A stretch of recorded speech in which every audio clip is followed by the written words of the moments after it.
இயக்குனர் திரு பாக்யராஜ் அவர்களுடைய வாழ்க்கையில் இருந்த 2 பெண்களை பற்றின விஷயங்களை தான் இன்றைக்கி நம்ம பார்க்க போகிறோம்.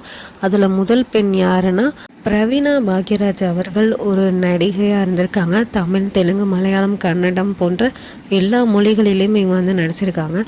தமிழில் இவங்க நடித்த படங்கள்னு பார்த்தா பசி, பில்லா, பாமா, ருக்மணி, மாடபுரத்தில் கிளி போன்ற பல படங்களில் முக்கியமான வேடங்களில் நடிச்சிருக்காங்க. இவங்க வந்து ஆரம்ப கட்ட காலங்களில் வந்து இவங்களும் பட வாய்ப்புக்காக கஷ்டப்பட்டுட்டு இருக்காங்க. அதே நேரம் வந்து பாக்யராஜ் அவர்களும் இயக்குனர் வாய்ப்புக்காக தேடி கஷ்டப்பட்டுட்டு இருந்திருக்காங்க. இவங்க பட வாய்ப்பு கிடைச்சி நடிக்க ஆரம்பித்ததுக்கப்புறமா இவங்களுடைய காதலராக இருந்த பாக்யராஜ் அவர்களை வந்து வாய்ப்புகளை வாங்கி கொடுத்துருக்காங்க. செகண்ட் ஹீரோவாகவோ ஒரு மெயின் கேரக்டர் அந்த மாதிரி ஒரு சான்ஸை வந்து இவங்க பிரவீணா பாக்யராஜ் அவர்கள் தான் பாக்யராஜ் அவர்களுக்கே வாங்கி கொடுத்துருக்காங்க சில படங்களில் அப்படின்னு சொல்கிறாங்க. இவங்க வந்து 1981 வருஷம் வந்து இவங்க 2 பேரும் திருமணம் பண்ணிக்கிறாங்க. இந்த திருமணத்தில் எம்ஜிஆர், சிவாஜி போன்ற முக்கியமான பிரமுகர்கள் எல்லாரும் கலந்திருக்காங்க.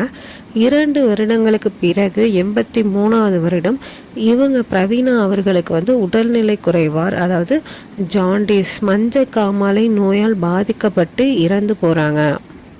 பிரவீணா அவர்கள் இறந்து 1 வருடத்திற்கு பிறகு பாக்யராஜ் அவர்கள் வந்து பூர்ணிமா பாக்யராஜை காதலித்து திருமணம் செஞ்சுக்கிறாங்க.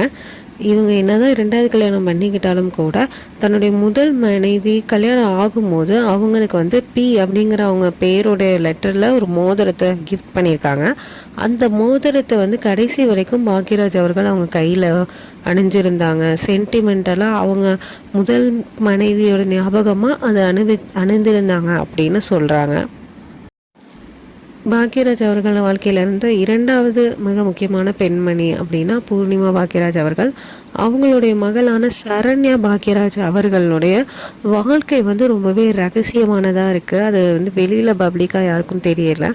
அவங்க வந்து பாரிஜாதம் அப்படின்னு பாக்யராஜ் அவர்களுடைய இயக்கத்தில் வெளியின படத்தில் வந்து ஹீரோயினாக இன்ட்ரடியூஸ் ஆகியிருப்பாங்க.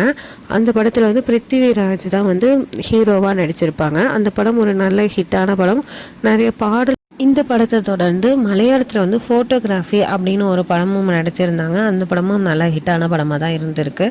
இது போல் ஒரு சில படங்களில் நடித்ததுக்கப்புறம் அவங்க வந்து திரைத்துறையில் காணாமலே இருந்தாங்க. சமீபத்தில் ஒரு இன்டர்வியூவில் அவங்க வந்து இன்டர்வியூ கொடுத்துருந்தாங்க. அதில் வந்து அவங்க என்ன சொல்லியிருந்தாங்க அப்படின்னா, நான் வந்து ஆன் ஸ்க்ரீனில் நடிக்கலைனாலும் ஆஃப் ஸ்க்ரீனில் நான் வேலை பார்த்துட்டு தான் இருக்கேன். இவங்க வந்து ஒரு காஸ்டியூம் டிசைனராக இவங்க வந்து ஒர்க் பண்ணிட்டு தான் இருக்காங்க. சினிமாவை தவிர எனக்கு வேறு எதுவுமே தெரியாது, நான் இன்னும் சினிமாவில் தான் வேலை செஞ்சிட்ருக்கேன் அப்படின்னு ஒரு இன்டர்வியூவில் சொல்லியிருந்தாங்க.